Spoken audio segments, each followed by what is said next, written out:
Hello, good morning, good afternoon, good evening, good middle of the night, wherever you are in the world, and welcome to Sci-Trek, your sci-fi TV and movie channel live. And we are talking to Matthew. Hello.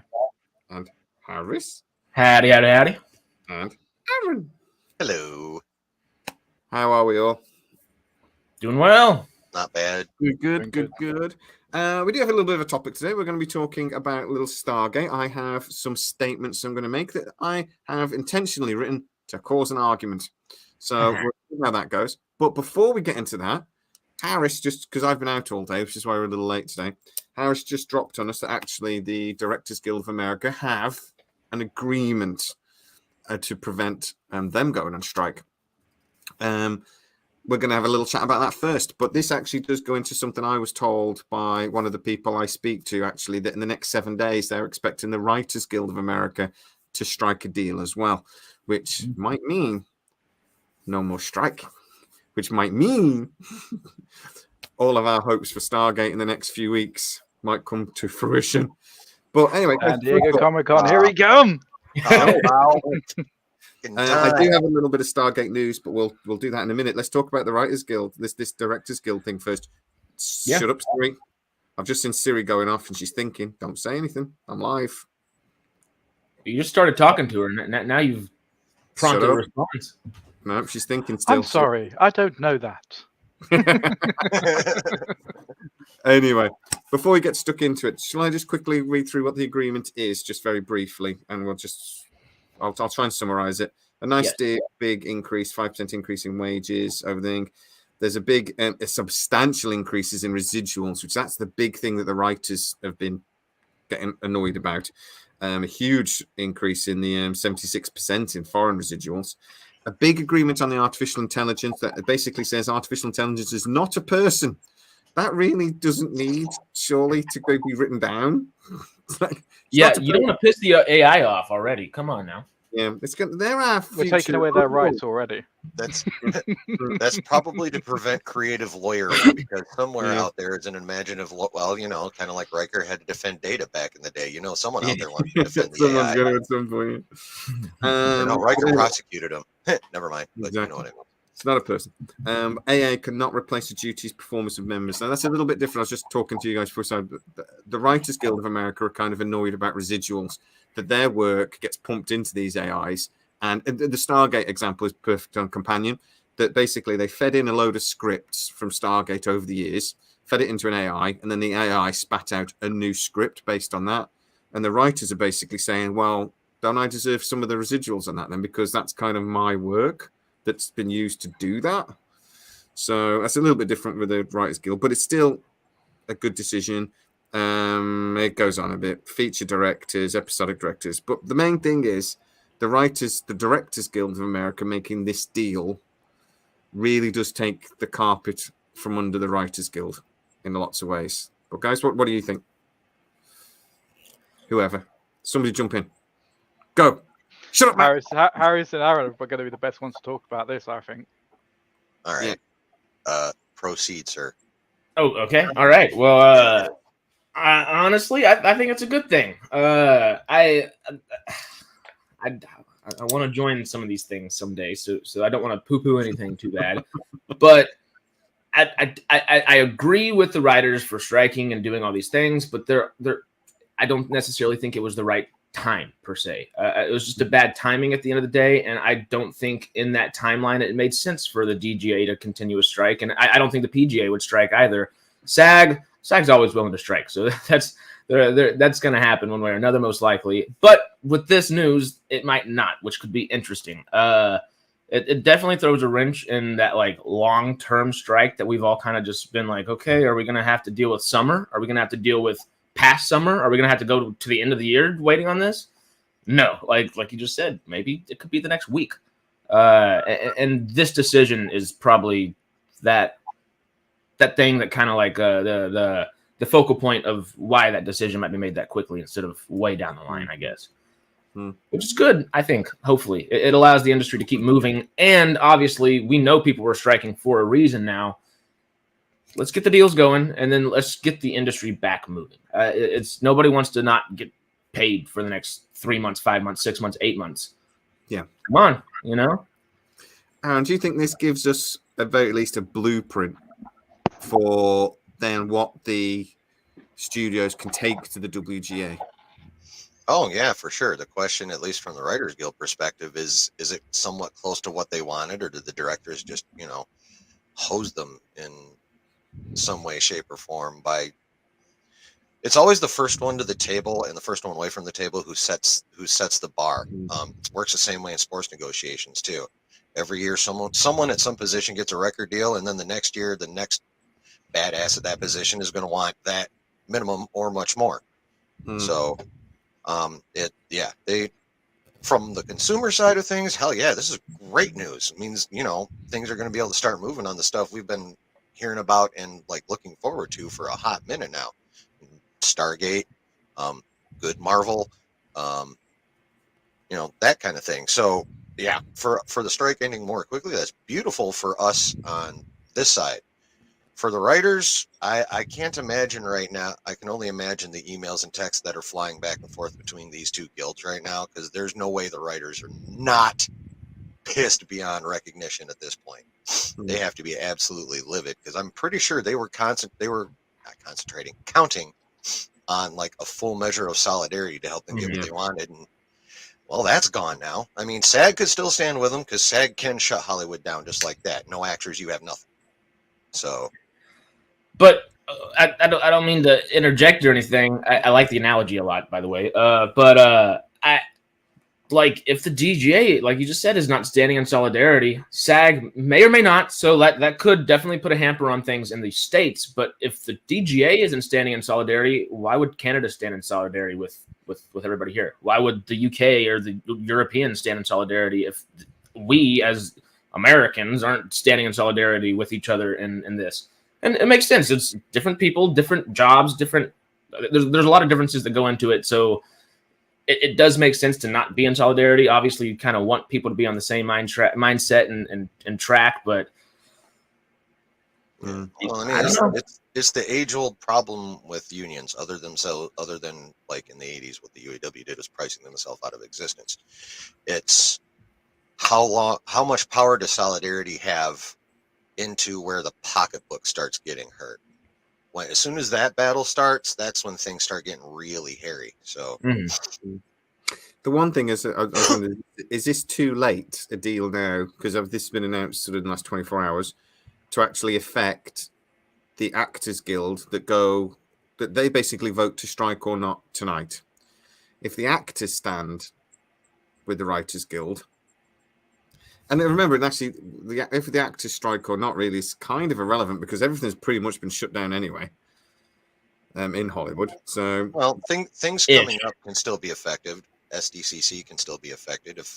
There are some people who can take the stage and handle it all by themselves, but a lot of these companies like to bring out, faces that's going to make everyone go, So, if the SAG strikes, they won't have that option. I love that. I love that thing you do. The silence. It's beautiful. It's beautiful. Right. Okay. Well, that's interesting. Let's hope that this is the beginning of the end. As I said, a person that I spoke to that works in and around this has told me that look for the next 7 days. The next 7 days, the Writers Guild, he thinks there's a deal right around the corner. I don't know if he knows about this because I haven't texted him back. So I'm going to text him back in a minute. And we'll see if I already have done. So we'll see if he texts me during the show and gives me a bit more info. But if this ends, then, oh man, I think we could even we could hope to even get an announcement on Stargate before San Diego Comic-Con. But I think they're going to do a big splash at San Diego.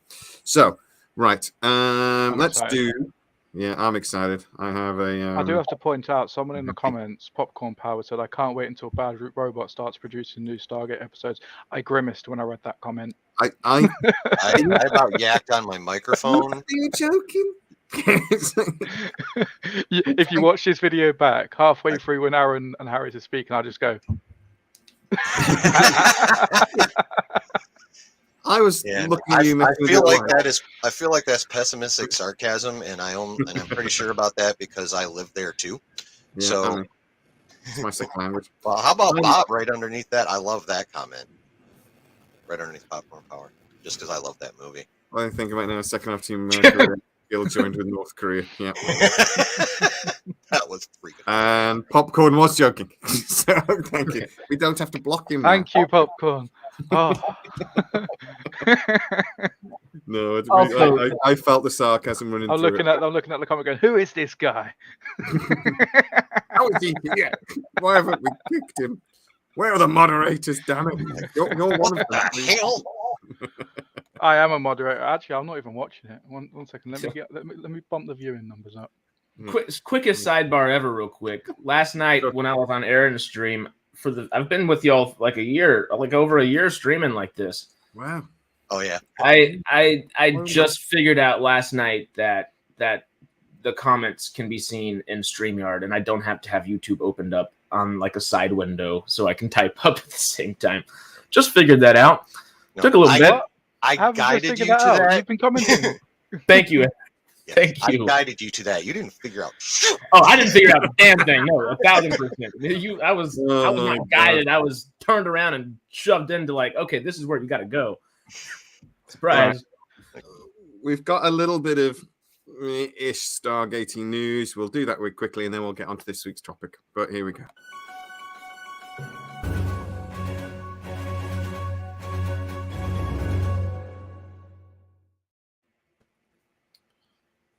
Aaron's run off. Don't know where he went.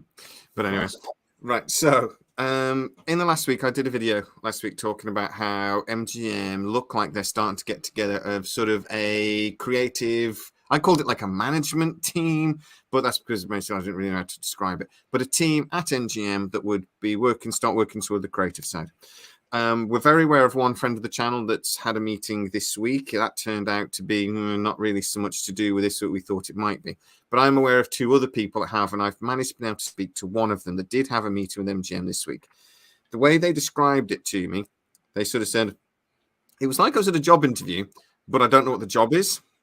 It was one of my other sources that sort of put him forwards for this meeting. So he was asked about Stargate and other MGM projects for about 5-10 minutes of this interview. This fellow has worked on other big sci-fi projects in the past. So they were talking about that a lot and other things he'd done and the sort of things he would do. But one of the things he was asked when he was talking about Stargate was that, like, Amazon now own this. We really want to push forwards with a few of these big franchises. If you were to bring back something like this, how do you think it would work? They talked very briefly, apparently, about a hard reboot. And look, thankfully, this guy said, my opinion on a hard reboot is that why bother? You're just going to annoy everybody before you even start. Other than Battlestar Galactica, it's never worked. So hopefully they were listening. And In touch executive. What the crap? Yeah, I know. But it's just interesting that this conversation was happening. But I think almost more interesting is what sort of they didn't talk about, because again, they were not willing to put any of this forwards. They didn't show their cards, at this MGM meeting. They briefly talked about this. They talked about other things as well. They talked about RoboCop a little bit. They talked about some other things. It was more of like a direction of MGM, but the guy said all the way through, he felt like this chap wanted to say something that he couldn't. He said like 2 or 3 times he'd start to say something, then he'd stop himself and catch himself and start talking about something else instead. So he says it was one of the strangest meetings he's ever had. And like I said, the best way of saying it is it's a job interview, but he has no clue what the job is. So Alrighty then. It's still MGM really so itchy. I caught the sun on my back. So itchy. It's warm here at the moment. It's lovely. You Californians are used to it, but we're not used to it. It's been like 25 degrees for the last 2 days. We're like, where's the rain? It's so strange. But yeah. Don't wish it. I don't want rain. I keep forgetting to water my plants. I don't mind a little bit. But anyway, so that's where we're at. Like I say, it's not really big news. It's nothing, but it's, again, a little bit of an insight into what's going on and just more dithering as far as I'm concerned. But hopefully, when the Writers Guild and all this is sorted out, they can start being a little bit more open. So we'll see what happens. Be great.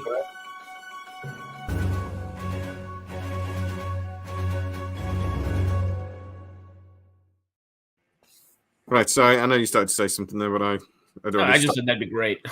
Fingers crossed.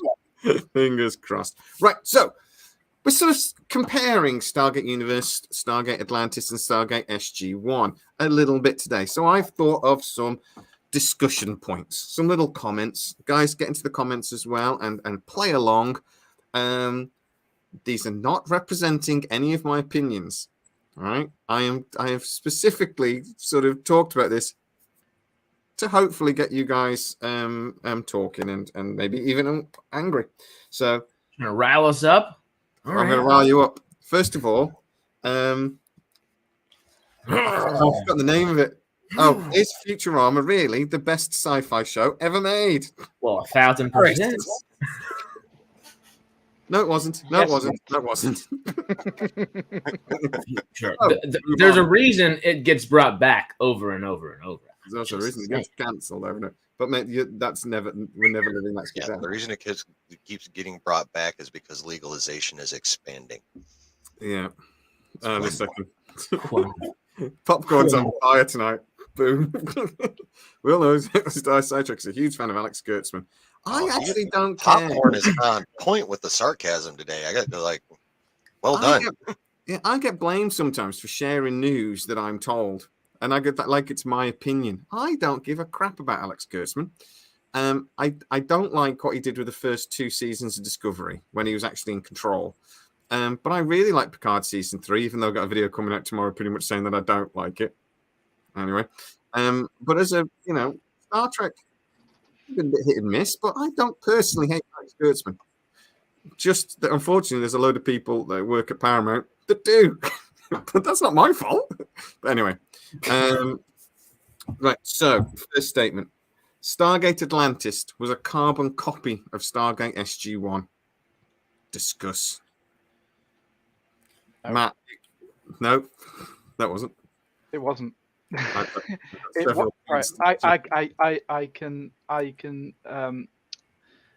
can agree that the formula of how the episodes are laid out very much SG1, but it was a completely different story, and the characters and the way they interacted were way different to SG1. It was kind of the same, but it was just I just feel it was. I don't know what the word is. It was a little bit more less military in a way. Okay. Because I'm with you. Because they're not in a military compound. They're in Atlantis, so they kind of they can do their own kind of thing. It's the first time the IOA has had the control that they've had to that degree. Yeah, they're reporting to a civilian rather than reporting to a general. So they have a little bit more freedom, and it's just a little bit less military, but it's in a good way. Yeah, but remind me to come back to the characters. I don't want to. No, let's talk about the characters a little bit before we give these guys a thing. Right. So, Ronon was basically Tialc. O'Neill was Shepard, and Shepard. Mm-hmm. Daniel didn't. Oh, I could say that Daniel didn't really have a thing, but Sam was Rodney anyway.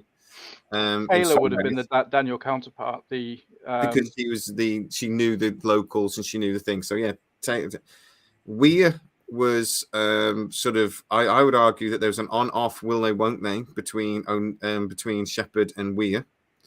Mm-hmm. That was very similar to Daniel. O'Neill and Sam. Yeah. In some ways. I would also will they won't they were Shepard and Taylor. Yeah, that's why I was like, Yeah, but Shepard and Weir were very much early on before she left. Shepard was I think very different to Jack. He had somewhat of his sense of humor, but he was more like, well, Rodney called him Kirk because he was very flirtatious, whereas Jack would never have done anything like that. No. He was his own character, but I'm saying I think the core of the character of how his position in the team was the same as O'Neill. He was very much the lead. He was very much the comic relief in lots of ways. He was sarcastic, but yeah, he went his own way a little bit. But O'Neill could be a flirt. O'Neill got a couple of ladies over the time. So I don't know. Daniel was the player in SG1. Daniel really was the player. He's better than Indiana Jones in that sense. Indiana Jones only had 3 people. O'Neill had his moments. Unfortunately, one of the better ones, he kept getting older. So, yeah. I would argue. So you said Jack was the comic relief for SG1. I agree with that, but I would say the comic relief for Atlantis was McKay. He was the Yeah. smart one, but he was very much the comic relief. McKay was more that McKay was almost like Sam, but what Sam became in like about season 4 or 5, because Sam's character, she did get funnier. She bounced off Teal'c a lot more as things went. But it's But- different because they're both almost the straight man. Teal'c and Sam are both like the straight man, and they're not like, they're definitely not Rodney in that sense, where Rodney's not the straight man. He is the comic relief. We're both, I feel like Sam's almost, she becomes more Teal'c-like, where she's like, okay, I understand you not understand exactly what I'm saying, but I'm gonna find a way to get my point across, and usually I'm gonna use a little sarcasm because that's what Jack understands and responds to. Mm-hmm. I would just say that the relationship between Rodney and Shepard was just a little bit more. They were more like brothers. They irritated each other more. So it's almost like they learned from Daniel and O'Neill, and they just made it a bit more. But at its core, it was the same. Yeah. And then they play with the characters, though, don't they? I mean, Brad Wright was talking about this on Twitter a few weeks ago. They said about how basically when he was talking about the relationships and the Sam O'Neill relationships, what the writers they get them going, but then the actors sort of lead the way. And when you start getting changes and you react to things, and I just think that's what. So they evolved, but the core of it at the beginning was, let's just do Daniel and O'Neill, but it's now Rodney and Shepard. You know, just like it's the same. But anyway, Harris, what do you think of the statement in general before we go around? I generally I agree with it, like just in like the archetype kind of sense. But realistically, I love SG1. Obviously, I love SG1. But literally, what they did in 10 seasons, SGA accomplished in 5, and I would say that SGA is kind of SG1 2.0. It is not necessarily the better show because we have more time to spend with our SG1 characters, and we love them, and they're all fantastic. And there's a reason SGA is that good is because SG1 had to walk so SGA can run, and then SGU can fly. But SGU, the flying's a little iffy sometimes. We'll see. Well, we can discuss.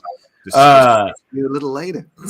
but I think SGA is the not perfect version of SG1, but it's the honed craft version of it, I guess. It's more meticulously crafted because they've had time to think about these things. They weren't going in with it and saying, all right, we got 3 or 4 seasons and we have a general idea where we want to be later, but we got to work up to this. And SGA was able to just hit that ground going. And it's more of an exploration show than even SG1 is, because SG1 goes back and forth between exploring, medical doctor stuff, politics stuff, some lawyer stuff every now and then. I mean, it goes back and forth between a couple different things, and SGA does too, and SGU does too, but not to that degree. And I think they allow more time to focus on the story. And I guess they have just as many arcs as Stargate has, like, 2 or 3 episodes kind of combined in that, like, you want to watch these together kind of deal. And it feels more fluid of a show because it has as many arcs as SG1 had, but in half the time, I guess, if that makes sense. Okay. Mm-hmm. Aaron, what do you think? There's definitely parallels, and they're obvious parallels, but I would not say carbon copy. Mm-hmm. There's just enough difference in the way they treat the characters and even the story itself, and the settings they chose to use. Atlantis was, for the most, at least at the beginning, obviously stuck on that one planet with the Wraith. They had to figure out how to get there. They made Harris fall in love with puddle jumpers. Right. But, so carbon copy, no. I go with here. Kind of a upgraded isn't quite the right word, but smoothed out version of SG1 probably is. Yeah, I would say that's probably the best way to put it. Not a copy, but kind of just like a streamlined SG1, where like Harris said, they already knew what the hell they were doing by the time they even started Atlantis. So, all the bumps in the road we got in like the first 3 seasons of SG1, they could skip all that. They already knew how to avoid that kind of stuff. So, but yeah, not a carbon copy. Okay. I feel like the storyline in Atlantis progressed a lot quicker than in SG1. Obviously, it did because we only had 5 seasons rather than 10. But especially with the Wraith, because we very quickly got the whole storyline of, can we turn a Wraith into a human with Michael, and then that whole debate of, is it actually like ethically or right. ethical right kind of thing, and that was a theme that pretty much played out towards it right through to the end of the end of the series. But it was very quick to get there. I don't think they necessarily had to do the massive build up that they did with SG1 in Atlantis. And that whole thing that is, we're talking about, that Atlantis was sort of like an evolution of Stargate in some ways, of SG1 was Atlantis. I would argue the same things for the Wraith. Really, they took the idea of sort of the Goa'uld, how the Goa'uld take your body, they take over you. The Wraith feed off you, but it's it's almost like a next step. But the thing is, they took that whole thing, was like the genocide of the Goa'uld was never really discussed, but it's an obvious next step that they then took with the Wraith. So again, that's that thing of like they just took that next step in lots of ways with Stargate Atlantis. Is that which is why I think the Goa'uld could potentially come back in the future, because they never commit genocide. They just killed the system lords. That's another debate for another time, but yeah, that's something that I think could happen. Space vampires. The Wraith are just space vampires.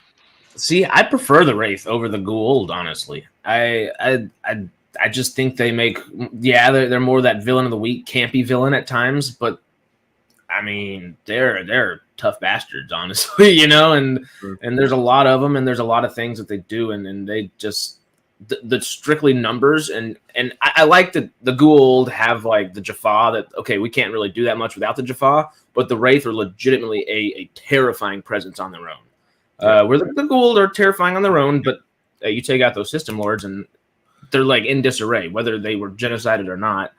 They're in disarray, and the Wraith, I mean, they got infighting and different factions within themselves, but they're still kind of like, okay, if have to, we're teaming up against these guys, and that's usually Atlantis or whoever it is. The Wraith, I think, genuinely like, what happens if Dracula bites Michael Myers? And then you get the Wraith. They are pretty scary. Wraith are what Morbius should have been. No, but scary than with the Goa'uld, you take away all of their power, all of their followers, and all they are is people with really deep voices. With the Wraith, the thing that makes them scarier is that they do what they do because that's how they survive. They're not doing it because they're inherently evil. That's how they were created. That's how they survive. That's what makes them, I think, a much scarier villain than the Goa'uld. I mean, because like they may be at a time when they want to stop, but biologically they can't. Physiologically they can't stop. It's part of them. They have to do it in order, otherwise they commit mass suicide. Yeah, they haven't got to. They're just an animal at the end of the day. That's the way they've evolved. They're an animal. Yeah. It's like being angry at the lion. Biggest thing I thought that, like, obviously the Wraith are semi-Goa'uld, like, because they enslaved some people. I mean, look what they did to Ronan's character and his people and stuff. But the biggest difference, at least for me, is the Goa'uld can appear human and sneak up on you, which you would think would make them a bit scarier. But like just how obviously not human, just humanoid the Wraith, they're just in your face scary. They're just like right there, and it's just like proper monster. I kind of like the fact that they're like more obvious villains, I guess.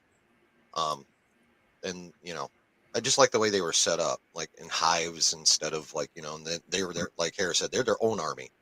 Like you mess with the Wraith, you're not messing with slave warriors like the Jaffa, where you're just messing with the Wraith. Well, it's like the Goa'uld. They are very tough themselves, and they're like powerful whenever they do inhabit a host and stuff. But 90% of what they rely on are, yes, other people's numbers, but technology more so. Like their own power comes from technology, and the Wraith, yes, they're just as technologically advanced or very close, but they don't need that technology to really mess up your day. That's actually the last thing they have to rely on. Yeah, because they can just keep walking forward. Keep getting it's walk around giving people high fives. Don't get high five for it. Is it fair to say that SG1 and SGA, basically when they made SGA, they had a formula from SG1 and they kept that formula? they then threw that formula out and made Stargate Universe. No. Yes, until they threw the formula out for Stargate Universe, because Stargate Universe has the formula still in it. It's just a very different aesthetic and tone. Yeah. Where's I the agree, same Harry. formula as, I mean, other than the Stargate? The second the the stones are introduced in SGU, is the formula comes right back in. The second you're going back to Earth in SGU with the stones, it leads it away from being that, like, where we kind of get closer to that adventure kind of series with SGA, which is, I probably prefer SGA out of all of them, just because, and I wouldn't if SG1 wasn't SG1, obviously. And that's why SGA is as good as it is. But SGU, I think, continues that with the lawyer stuff, going back and holding court sometimes, because you're on a, realistically, yeah, you have the citizens versus the military, and it makes sense. Like, there's going to be some divisiveness, but the military would have taken over a lot quicker if, I guess, those stones hadn't been involved, and that keeps SGC kind of in charge to a degree. And as long as SGC is there, I think that formula is still there. If that makes sense. Does anyone want to explain to House why he's wrong? No, I kind of agree. I think the formula is present in every single one of them, because the formula is something happens, we go through the gate, shenanigans. That's the same that happens in SG1. So something happens. What happened in the first episode? Apophis comes through, kidnaps a load of people. We have to go through the gate and rescue them. And then shenanigans happen, which means we have to continue going through the gate. In Atlantis, why did we go through the gate? We're in Atlantis, but we don't have any supplies. We're about to die. Let's go through the gate. Shenanigans happen. The Wraith come about. They have to continue going through going through the gate. In SGU, pretty much the same as with Atlantis. They get on the ship. They realize they got no supplies. They need to go through the gate. Shenanigans happen, and they have to continue going through the gate. It's exactly the same no matter what it is. It's just a different mechanism as to why they're going through the gate in each series. The writing formula is the same, or very, very similar. The writing, the acting, and the direction, particularly the direction, is what makes the show feel so different, if that makes sense. Okay. Yeah. What do you think, Aaron? Honestly, I haven't put eyeballs on SGU in a very long time. Good. But what I do remember is it definitely has a different feel, for sure. The aesthetic is completely different, just like the inside of the Destiny is just kind of dimly lit. Kind of got that weird kind of yellow-brown background that just evokes, just everything seems a lot more intense in the aesthetics and in the way the characters were written. Of course, you stick a bunch of people on a ship billions of light years away from home, they're going to get a little testy. So, but yeah, the formula in its most basic level is still there, because it has to be, at least to even just to some small degree, in order to keep the feeling there for everyone to be like, okay, yeah, that's still Stargate. It's still got Stargate in the title in there. You need to have Stargate in it, or Yeah, well, I can go on forever about how people like to put Star Wars on content and it ain't Star Wars. So, they kept the formula at its most basic level and just kind of tweaked it when it came to the aesthetics and a couple other things. But I would say it's still the same basic formula. So I agree with you on that basic thing. I like your, and as you say, something happens, go through Stargate, shenanigans, blah, and it's. I mean, but I would argue that's it. That's basic. I would say the formula is, there's a lot more to it. There's things like the SG1 team where they act like a family. Daniel, Tialc, and O'Neill really act like brothers, bickering half the time, and that formula translated to Atlantis. It didn't go to Universe at all. It couldn't, because in SG1 and Atlantis, each character had somewhere they could go, and they could basically not be a part of the program. They could do whatever they wanted. They could be just normal people. But in Universe, they were literally trapped. They were stuck with each other 24/7. It's like if all of us in this room, in this chat now, if we were stuck in a room, well, we get together once a week. We do this and we love it. But if we were together every single day, 24/7 for as long as they were, we'd hate each other and we would fight. Within a week, I'd be trying to decide which one of you I was going to kill and eat. We'd be watching Futurama reruns every day. It'd be great. Harris, you're right. Are we talking about Aaron? the overall tone of each show as well. You got to fight back. There's East Coast right there. Good luck. Talk about the overall like feel of each show as well. Someone mentioned SGU was a lot darker and there's a lot of brown and dark in the background. That's very true. I think SG1 was kind of like that as well. Not dark, but everything was kind of concrete, grey walls, and then a forest. Atlantis then came along and everything was very bright and very bigger. The gate room much bigger. Yeah, everything was very bright and it felt a little bit more positive, a little bit more happy, even though the stakes were much higher in Atlantis, I think. Mm-hmm. And then obviously SGU, it was the complete other end. So Atlantis is one side. Then you've got SG1 kind of in the middle, I would say, and then that universe is like right at the dark end of the spectrum. Everything is dark because they're in a dark situation.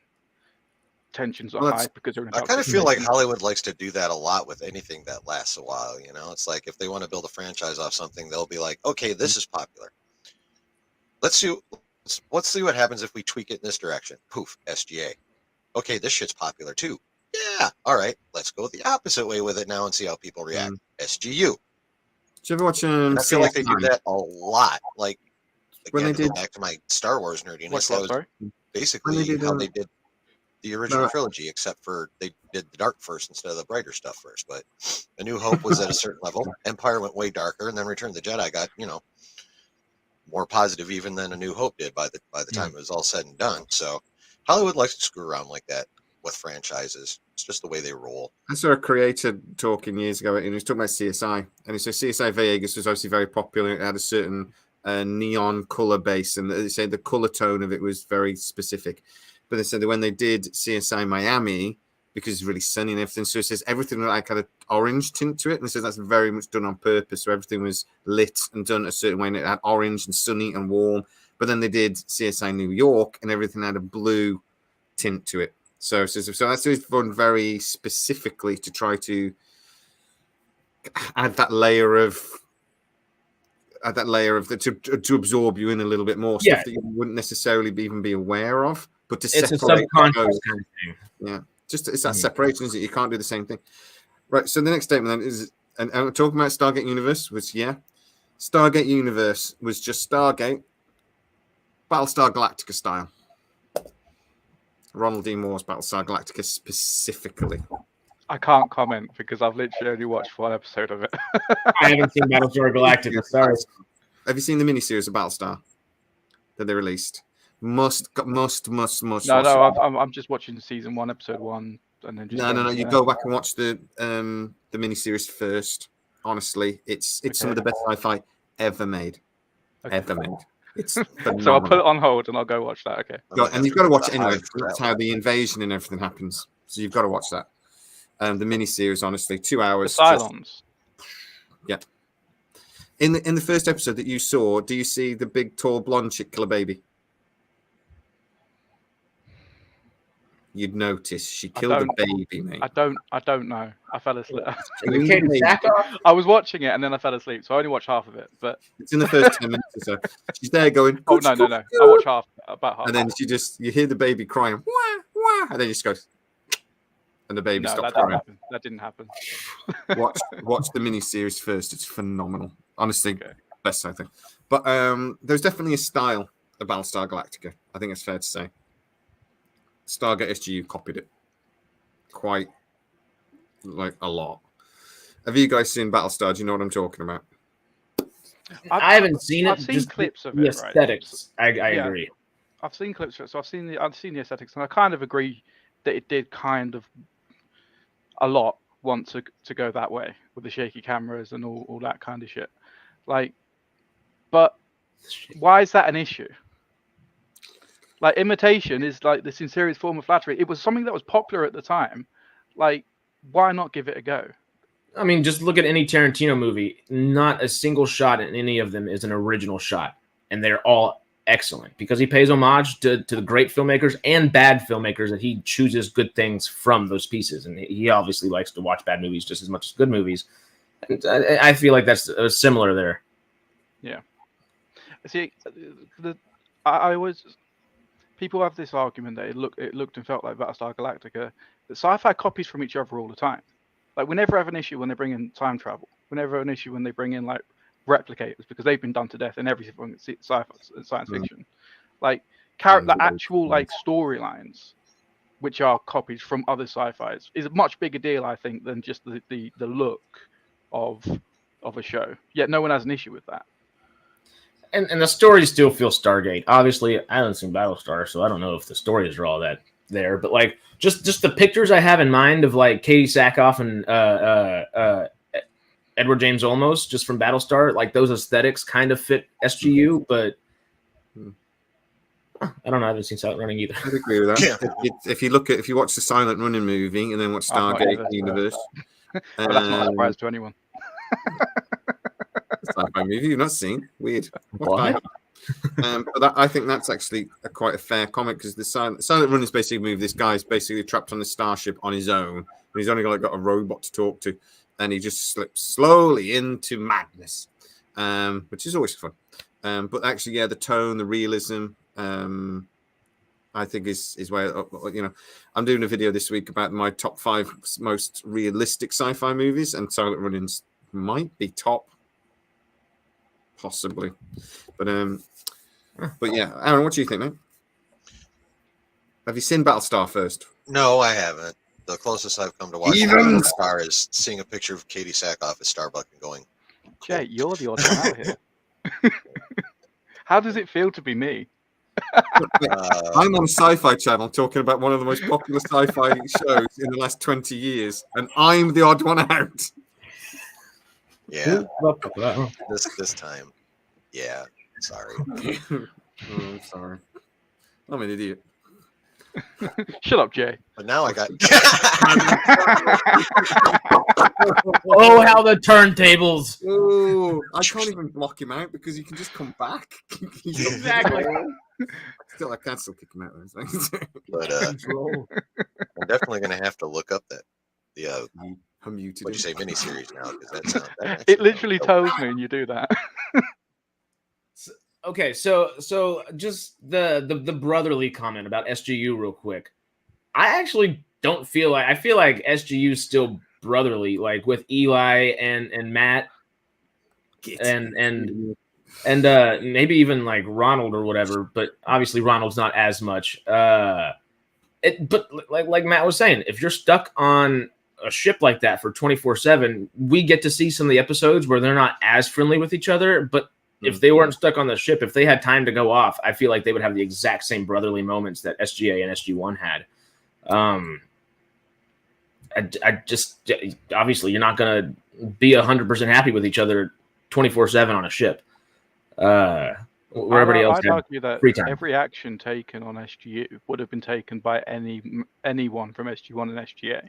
If it was so, Rush is like the anti-hero, the villain-ish kind of character in SGU. Replace him with McKay, he would do exactly the same thing that Rush does. Exactly the same. It's not worse, honestly. If not worse, yeah. Because they're both arrogant scientists. They think they're right, but they don't get the space to like just get on with it. They've got someone breathing down their neck constantly, and arguably Rush is more reasonable than McKay. I mean, McKay is kind of forced into reason a lot of the time, but he will straight up just say like "F off, Zelenka." You might be like we're talking about Zelenka later, who might be one of the smartest characters in all of Stargate, and McKay's just like, get out of here. I don't need you. Get the F out of here. I don't like literally. If it was a TV mature show, he would be saying F off to Zelenka or anybody 90% of the time. Where Rush is kind of like they changed the formula so dramatically because they had a character that was similar in lots of ways, but Rush was cruel, and I don't think McKay ever was because they changed the tone so dramatically. But put McKay in Rush's situation. Put McKay 24/7 on a ship in space, and then everybody around him is not as competent as him, and he has to. I mean, he's already even whenever things are just going like typically in SGA. Okay, you have to. I'm gonna help you. I'm gonna fix everything. I'm Dr. Rodney McKay, but you have to convince me to help you fix it first. You have to force my hand. You have to build me up to do this. He's twice of an asshole as I think Rush is. And I love Ronnie McKay. I love Ronnie McKay. People at risk. I mean, Rush put people at risk, but so did McKay. But McKay would in that situation. But the reason is because of the whole situation they were in. This is what I think it is. Put someone in a tough situation. You're gonna go to either to one side. It's like a fight or flight kind of situation, and it's like a switch in your head. How are you going to act? Those characters, Rush, because we've seen it happen, went straight for logic and reason.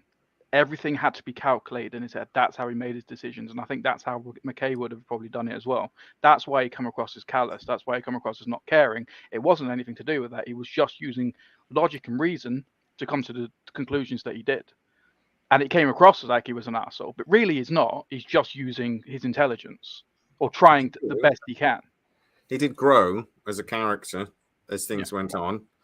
It's just that the way the show was toned, there wasn't that comic relief there to stop us disliking him. With Rodney, there was always that comic relief, so it stopped us hating him.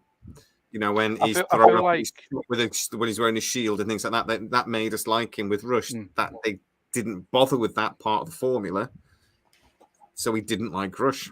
Some people did. But I feel like I love Rush. The moment we kind of changed our minds a little bit on Rush is when Rush kind of came back into being himself again. Was when I can't remember her name, the disabled scientist. Amy, whatever. Yeah, she went into the body. He fell in love, blah blah blah, and he became probably what Rush would have been had he had that around him the entire time. He had a bit of hope, I guess. He had a bit of hope, some sort of humanity as well. But he maybe and then he kind of lost it again towards the end because obviously she died. Spoilers.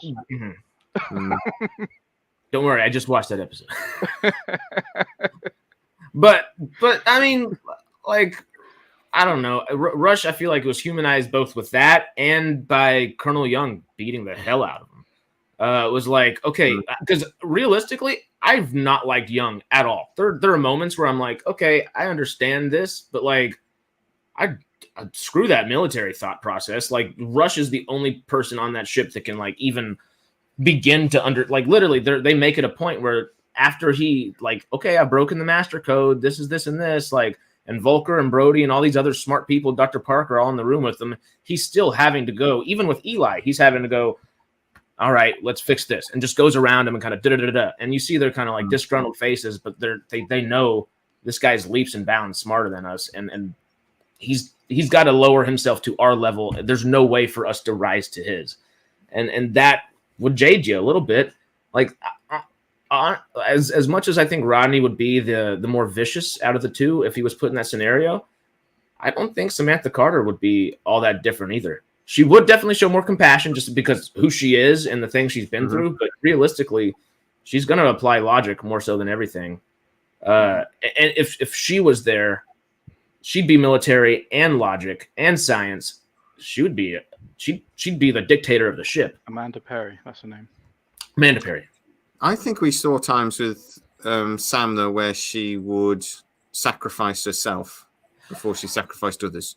Whereas it always felt like Rush was more than willing to sacrifice everybody for the not even to solve a problem. Samantha was all about solving problems. He just wanted to find out, you know, and to get to the he just wanted to learn. He wanted to learn more about destiny. He wanted to learn more. It was like for science that he was his focus, whereas Sam I think was a problem solver. Yeah. But like I say, Rush was more than willing to sacrifice everybody on that mission. Yeah, Rush is basic. I don't even know if he's so much a antagonist or even an anti-hero. He's more along the. He's just oh damn it, I had the word. Number one, he's kind of Machiavellian.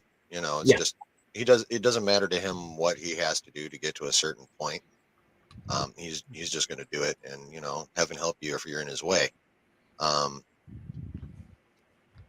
What is the other word I was thinking of? It's starting with an A. Crap.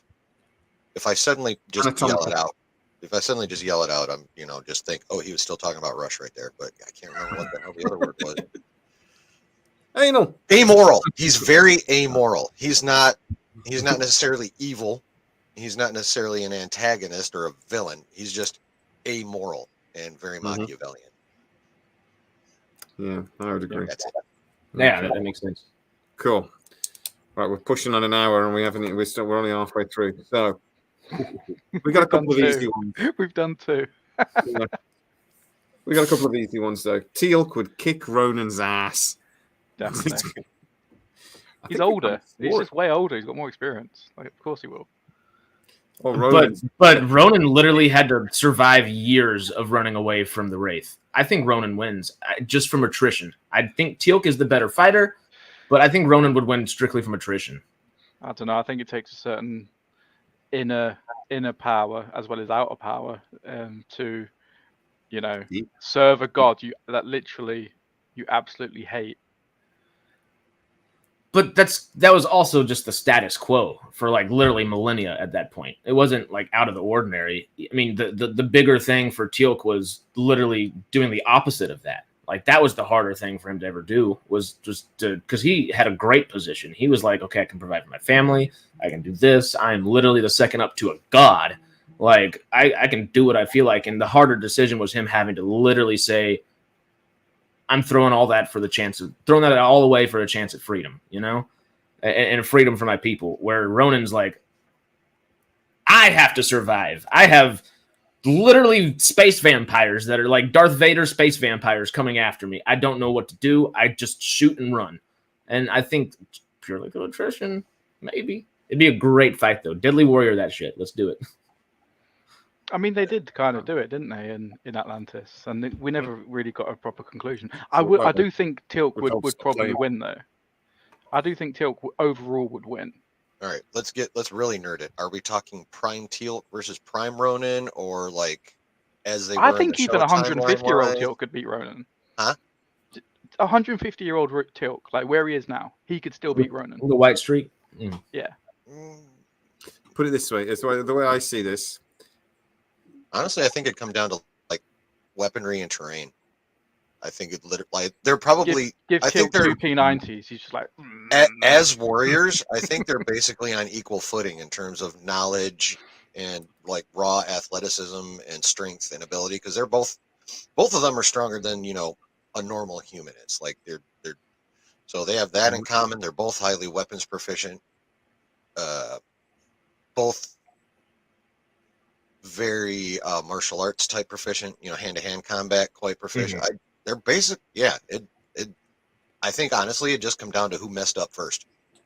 Yeah, that's what I was going to say. I think there is a distinct point in Tialc's life where he probably would start to struggle, as opposed to younger self, and that was the moment he removed his symbiote and started going after Ronon.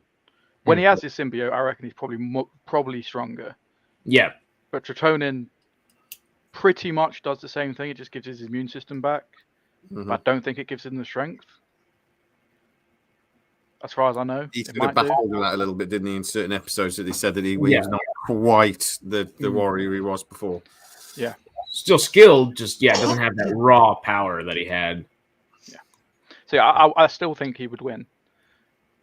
But I'm going to change my answer. Not 150-year-old Tialc. Tialc the day before he removed his symbiote. SG1 Tialc compared to SG1 first season Tialc compared to Ronan first season. I'm saying that I mean, because Prime Tialc's going to win that. Because I've got space and I use my mouth far too often. I've been in a few fights over the years, and I'm 5'7" and I think I'm 6'3". So I'm saying that. Are you the guy that goes, "You want some?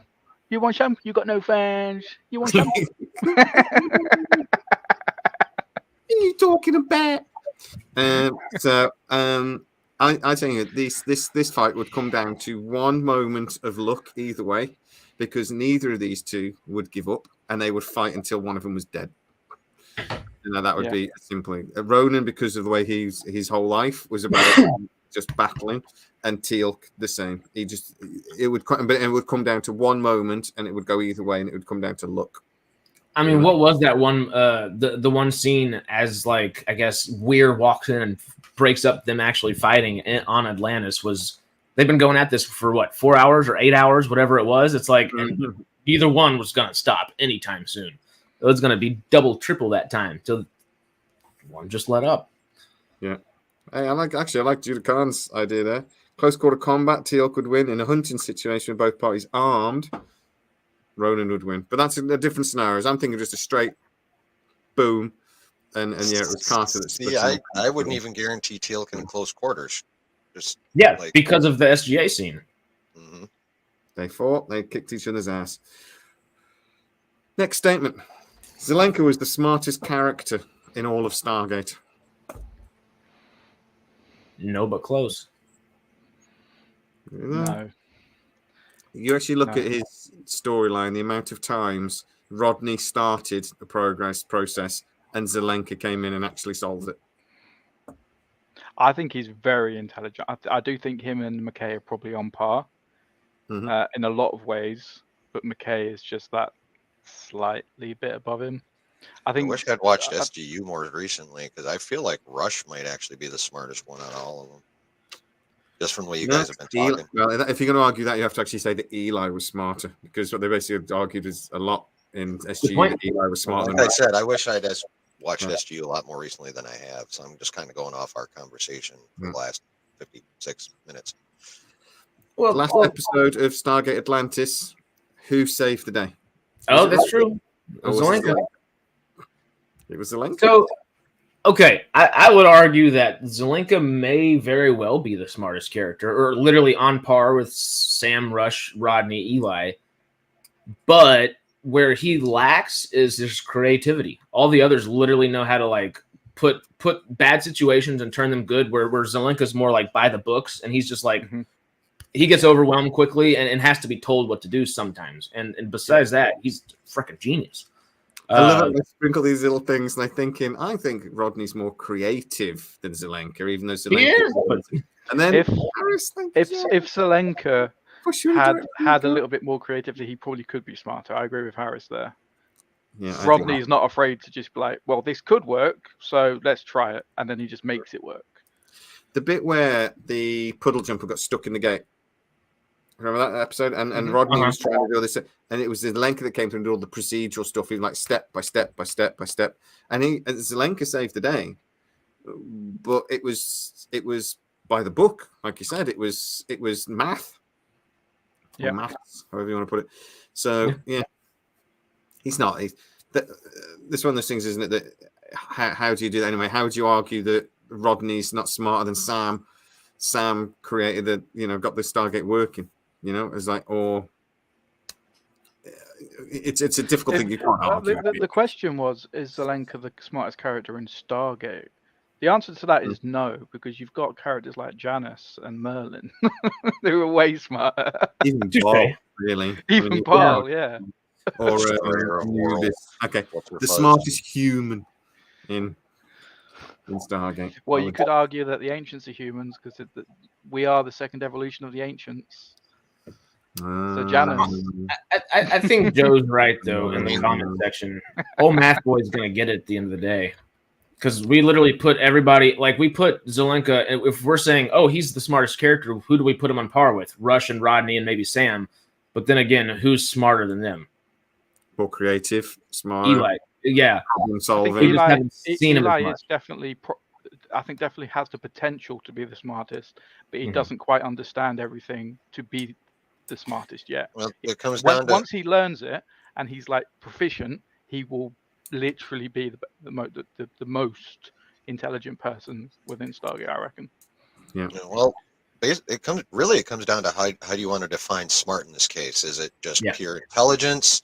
Is it common sense / wisdom? Some kind of combination of both? Because wisdom allows for the creativity that you get with Sam and Rodney and whatever, but like the straight art, if it came down to straight IQ, it could be Zelenka or whatever the fuck his name is. But it basically comes down to is it an out of the box situation or will straight line thinking solve it? And if it's an out of the box situation, you want Sam or Rodney, what have you. If you straight line solutions, Link is perfect for that. Rush can handle that. So it's situational. really, when it comes down to. Nobody's mentioned Dr. Bill Lee. Who cares? So, sorry, you could have said any name then, and I would have said who cares. I'm sorry, I already said I was going to say. What about Felger? It was funnier that it was Bill Lee that you said it on. Felger made the Avenger virus. Yeah. I like the comment who said O'Neill once he'd had the stuff downloaded, and O'Neill, the Asgard loved O'Neill. Right, next statement. We've smashed through the last couple. Jonas, good call, Bob. I forgot about Jonas. Yeah. I think that these characters are as intelligent as they need to be to make the story happen. Yeah. So the Rodney and Shepard bromance was better, more interesting, and funnier than the O'Neill and Daniel bromance. Yes. Yeah, 100% agree. Was it? There's literally almost as much of it as O'Neill and Jack, because Jack leaves and Daniel leaves at a certain point too. Yeah, twice. Yeah, I think that the Daniel and O'Neill story from the movie, their evolution to then they have like that little bromance at the end. I hate that term, but that bromance at the end. It changed in SG1. It started off with it, but then Tialc came into it, and Tialc and O'Neill's relationship was very different again. But by the end of it changed, and at times they were like brothers that were just, or a dad and a son maybe, that were just. It felt like they just irritated each other more than anything else towards the end. I feel like the Jack and Daniel dynamic was, in the beginning, father and son. And then it slowly became more brotherly-like, especially when Daniel ascended and he came to visit Jack. That was very brotherly. You'd go and visit your brother if he was in prison, kind of thing.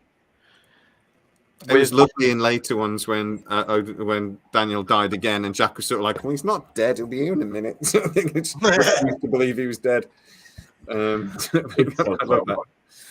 With what's his name, Shepard and McKay, I think it was always brotherly. Yeah, with them, they did annoy each other, bickering brothers. Yeah, bickering brothers, but they bounced off each other and they loved each other. You could tell they loved each other. McKay respected Shepard. Shepard, as much as he didn't want to admit it, respected McKay, and it worked. Whereas I don't think that kind of dynamic wasn't really present with Jack and Daniel, because they both just worked anyway. They both worked as a team. It was a professional relationship. They didn't have to like earn the trust of each other. They already did that in the movie, kind of thing. So we never saw the build up in SG1 because it already happened, but we kind of see it more in SGA. Yeah. Okay. What do you think? One last statement after this. I think Matt pretty much covered it. Like I don't. There's not really a lot I can add to that. Like that was don't say things like that, because then Matt will start thinking that his opinions matter more than the rest of us. And let's be honest, he already thinks that a little bit. That's why I keep having to tell him to shut up. I've told you to shut up today, so you can get a free one. It's fine. We still have to do the Shut Up Matt t-shirt. I so need to do Shut Up Matt t-shirt. I need to do it. Last one then, and then we'll call it a day. SG1 is the greatest sci-fi show ever made. Discuss. Nah, Futurama. Futurama. All about bloody Futurama. No, it definitely is. It definitely is the greatest sci-fi show of all time. Not Futurama. Sorry, Harris. That was a joke. Futurama isn't even the greatest sci-fi cartoon ever made. That's the Jetsons. Sci-fi though? That's not sci-fi. Got the Jetsons. They just have ships in the background. They're not. They do some sci-fi things, but it's Set more in the future. It's just Flintstones in space. Not in the future. They have the cars fly. Yeah, but that's like as deep as it goes. Yeah, but Futurama. It literally goes so deep it's not even funny. You got to go watch a couple of those. No, it does sometimes. To be fair, they have the best depiction of what we should or could consider God from a human perspective I think anybody's ever done, and they definitely make some good jokes out of it too, which is great. But they're wonderful. Just have a look, check out some of the things. As soon as I said that, Sue, yes. Jones, yes. Kerry, agreed. Oh, yes. Dave, oh, God, no. Sarah Jersey, original Star Trek. Original Star Trek is the most groundbreaking, Yeah, I at get least you. to a point socially. I don't Sure. know what that means. So, It's just Scooby Doo. The Expanse. The Expanse is like Game of Thrones to sci-fi. The Expanse might be my pick, honestly. Okay. It's not my pick for the greatest. I love it, but it's not a great for my pick for the greatest. It's always going to be Stargate. But what does greatest mean? What has touched your heart and touched your downstairs area and made you feel like the best that made you feel things that you've never felt before. What makes you tickle most in your warm place, Harris? The Mass Effect video games, right there. I'm waiting for those shows. It's not okay. They're very sci-fi. Y'all should play It's coming. It looks cool as well. The Mass Effect's cool. What did that dude say? What was that? What? Oh, I've got to remove that. So the comments I removed. I missed it. Oh, I saw it. No idea what he's on about. I have no idea what that means. But he kept repeating it, so he's on timeout. All right. He's on timeout. Yeah, you're in a timeout. You're a very naughty boy. Yes. You know what you did. You banned them. One person You didn't ban ban them. You banned them. I saw that. There wasn't a timeout. That's why I had to see what it was. I didn't mean to ban him. No timeout. I've only had to put one person in timeout ever, but like I keep running into them on other streams because he moves in the same kind of YouTube circles I do, and like anytime I show up, he dips. This happened in December, like my third or fourth stream period, and dude is still butthurt about it. It's actually kind of funny. Yeah, I've got a nemesis who follows me around and keeps changing his name on YouTube and then reappears, and he'll start to try to have like probable conversations with me, and then every so often he'll say something. I'm like, I know who you are. You just bloody hell, stop it, grow up. And then, but he gets really he'll argue. Then he gets nasty about it and starts getting really aggressive. And then he starts having to go other people on the. So you have to remove him eventually. And it's not. I don't want to do it. I don't agree with censorship. I think that, but when you start having to go other people, you're gone. Is this the Jerry, guy I don't who have had enough numbers people in my his name? streams to need a mod. I can handle No, it. 5462. No, it's not even Yeah. him. It's him. He started off as Ham fan of this guy, and then he keeps changing his name. Oh, he then because he kind of got me. He said, "Look, but if you carry on, I'm going to block you." And then he started threatening me. If you block me, I'm going to get all my mates to come after you, and we're going to do. I'll flood your comments with things. You can't block me. And I'd be like, thanks for for the no. engagement. Engagement. Like, Drive my engagement up. Feed the algorithm. Yeah. If you block me, we're all gonna watch. Send all your buddies and tell them to send theirs too. Like. Exactly. All my I've been friends are begging for gonna hate come watchers and for like months now. I'm like, give me hate watchers. I need engagement. Yeah. We've got a few hate watchers. We've got a few people that think we're full of shit. We make everything up we talk about, and they'll just come every so often. They jump in a video and go, you got that wrong. And I'm like, Jay is not Mike Zero or Doomcock. Never think that. No. I don't even know who those people are. I was like, Jay doesn't know who those people are. You just threw them off by saying the word Doom and Cock in the same sentence. I'm sure there's enough. You've got over 20,000 subscribers. There's going to be a few people who hear that they'll be like, yes. Yeah, I know there'll be a few people. They're two of the biggest Star Wars scoopers out there, but really all their channels is clickbait, throwing stuff against the wall, and occasionally it sticks, and they're like, "Oh, see, I was right." Like, yeah, but that's what about people say about last Star Trek. 25 videos you made that were full of crap? Yeah, they have said that about us occasionally. You just say enough stuff, some of it will be true. If you search, I'm not suggesting do this, but just search. I did it. I searched Star Trek on Reddit, just in the comments, and it's always in the Stargate subreddit, and it's literally that. Oh, they just say things and wait for it to stick, like literally, and they called us like. I can't remember what their exact phrasing was, but one of them called it like the bozos or the idiots from the north or something. I was like, I'm not even from the north. You two are American. Like he's from Telford. Like. I'm Texan. Yeah, and even it's when it the wasn't thing. me, it was Stormy, so you still had 2 Americans. But the thing is, I think with some of these people, you just annoy them more when you then are proven right. You know what I mean? It's just like Jenny Stiven goes on Dialogate and she mentioned us every other bloody word for an hour. Sidetrack when they said this, or the right sidetrack when they said this, and I'm there going, just finally somebody's actually.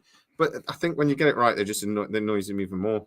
Just, You know, why don't you repost that video on your channel? Be like, if you think we're full of crap, reference this. To be fair, I don't think you get it that much though. And there's some people that are going to be. If you go on a YouTube channel and say, right, I've spoken to somebody that works in this because of those people like you mentioned, and other people, and football is the same thing. There's people go on and pretending I've got somebody in the know, and they're bullshitting. But at the end of the day, if you consistently are talking about it makes sense and is right, and you don't clickbait, which we don't much, we do a little bit. Because you have to feed the algo. The algo runs on clickbait. Well, you want people to watch the video, don't you? So you do it a little bit. You tease them a little bit if you can. But I don't like doing things like on videos where they go, and you must watch this video, and then while you're watching this video, and then in 5 or 10 minutes, when we've actually tell you the thing that we're going to tell you about, but the meantime, look at this thing over here, and then they go on and on and on, and like 9 minutes into the video, they finally say this thing that actually you think that's not. I knew that, so I hate that, so I don't do that. And I'm not going to say who that channel is. I know exactly who you talked about there. I'm not going to say it because they subscribe to us. They're lovely guys. They are lovely guys, but I don't like the way they do that part of the videos. Their videos are much better than ours. Don't get me wrong, much better than ours.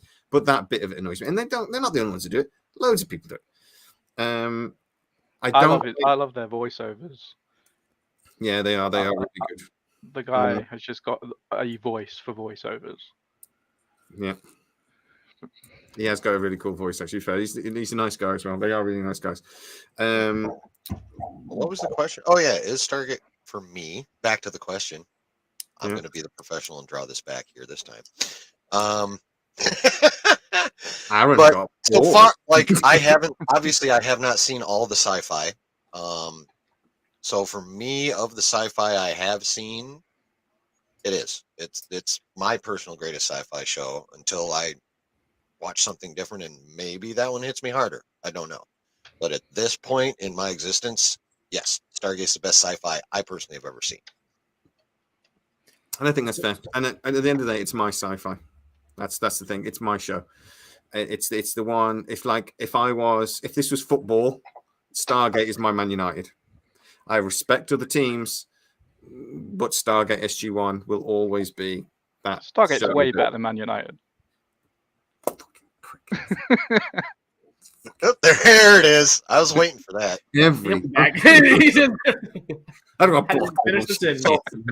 I'm still hurting. I'm still butt hurt from yesterday. So don't. You saw how quickly that was. He had the mouse hovering over that spot. Doctor Who. That's what I was going to ask you, because I remember I threw it in the chat. I threw it in our chat. I was like, okay, one Manchester beat the other one. So are you happy or sad right now?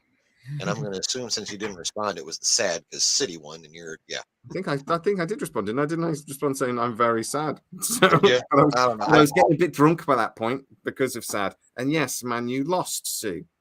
They did. I'm becoming a bit used to it. I can't remember a single time the members of Stargate lost. Sam lost Anil and several other boyfriends, like 9. Yeah, they had that star There was once. the one that star over there. Where's it gone? I've lost that star. The one that built the Stargate in her basement. Every time it mattered, so they're like Champions League. They've always won. Their World Cup, they've always won. They're whatever the best one is. I don't know. I don't know all football, but okay. They might not win every game, but they win the league in the end. That's what you're saying, yeah. All right, guys. Thank you so much. We are done. That's all of my statements. I think we had a bloody marvelous chat there. Even better than I was hoping. Bloody marvelous. Yes. Oh You yes. saw how scared Jamie was at the 50-minute mark. He's like, I still have half of these questions. We've only made it to hour 15. He was like, we're about to go 2.5 hours. Hey, if Stormy was here, this is when he'd say something fascinating that we'd then be stuck here for the next 45 minutes. So we're done. We're good. I thought you were asking us to come up with something fascinating. I was like, give me. I know you three haven't got anything fascinating in the bag. He thinks Across that the it's Spider-Verse. It's not in the bag. Have you guys gone to see that yet, though? Seriously, have you guys gone to see that yet? Which one? I know you have. These two. Have you guys gone to see Across the Spider-Verse yet? I've not even seen the first one yet. Mr. Wearing a Marvel hat. Come on. Oh, And Jay, I just don't have anything to call you out on right now. But Battlestar Galactica, and you think Futurama is the best sci-fi ever made. I wear this hat because it fits my massive head. Earlier, you were messing with your lights and you didn't have a hat on, and I was looking away because I tried to look at the camera, and then when I looked down, you had a freaking hat on. I want to go, well, what happened to the hat? But I couldn't. It We're on. more professional. We're more professional than that, aren't we? Guys, we're going to call it a day. So thank you so much, everyone in the comments. You've been amazing today, as always. You've been absolutely smashing it. I'll have to go back through and read them all later because I can't read and talk. It's a nuisance. Sign the petition. Yeah, it's in the comments to get Brad Wright involved in Stargate. I think we literally have a couple of weeks that if we're going to influence anything, we've got maybe like 2 weeks. These decisions are getting made. If anything, we know that they're starting to actually talk to people at MGM about maybe putting a team together. So it's happening. I should say, actually, that the one thing I was speaking to somebody last week, and this says Amazon seem to be trying to do a big deal with a studio, either Warner Brothers, but they think it's Sony, or another one. And it says he thinks that's tied to Stargate. He thinks they're trying to do this big multi-movie deal with somebody, and that's what's holding things up. You said in that video the other day when you were talking about this, it was Sony that's already worked well with Penguin and Parker, right? Yeah, they're doing God of War together. Okay, yeah. So yes. Oh So, my God! and they were involved. I'm being put in a position where I'm forced to root for Sony. They've been involved in Stargate before as well. Wow. They co-produced 2 seasons of SGA, sorry, I think. I did not know that. So they have been involved with Stargate before. So evidently they've forgotten how to do live action since then. Hopefully someone can remind them. I think they've got decent things. I mean, like you look at things like The Boys, Sony co-produced that. But what they're looking at is just basically studio space. Sony owns studio space. There won't be an awful lot more than that. They've got CGI Sony was a production company. Basically, it's just going to be the Sony playpen. Okay. Right? So that's what you're saying. It's just going to be the Sony playpen for everyone to play in. Yes, basically. They were also the production company for Atlantis season 2. They've actually got a decent connection with Stargate then. So yeah, I think if I was going to put money on it right now, and I don't know anything that I haven't told you guys on this matter, but unfortunately there are certain things I find out that I can't tell you. I'm not allowed. On this case, I know nothing. Nobody seems to know, other than that Amazon are working towards a big deal with somebody, but they're keeping it very close to their chest because they've got to, because this deal, when it's announced, is worth a lot of money. Oh yeah, hundreds of millions of dollars. So it's going to be kept close to the chest. But in this case, we don't know who that is. But if I was going to bet on it, I'd say it was Sony. I'd be actually almost surprised if it wasn't, because of the Penguin and the Parker connection, because Stargate connection, but also because Amazon have been working really closely with Sony for a while. MGM were closer to Warner Brothers, and have been for a while. Amazon are closer to Sony. So it's almost like they would pick Sony just to put their mark on, just to say, well, you would have picked Warner Brothers to begin with when you were MGM on your own, but now you're with us. We're going with Sony. Yeah, but also, I mean, if they do this big deal where basically Amazon will basically go with Sony, right? These studios, these 7 or 8 studios for the next 10 years, you're just doing Amazon projects. There's hundreds of millions of dollars of investment, billions of dollars of investment into Sony, and Sony will partner with Amazon for the next decade. That's the sort of thing they're looking at. That's the sort of deal we're talking about. And it will be groundbreaking if they make that deal. And that's what I'm being told Amazon would like to do. with somebody. They want consistency for the next decade. It's a big payday for whoever gets it.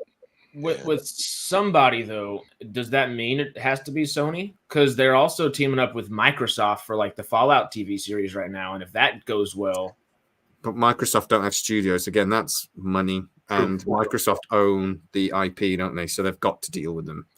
They will be. Yeah, they'd be partnering with Microsoft just for licensing.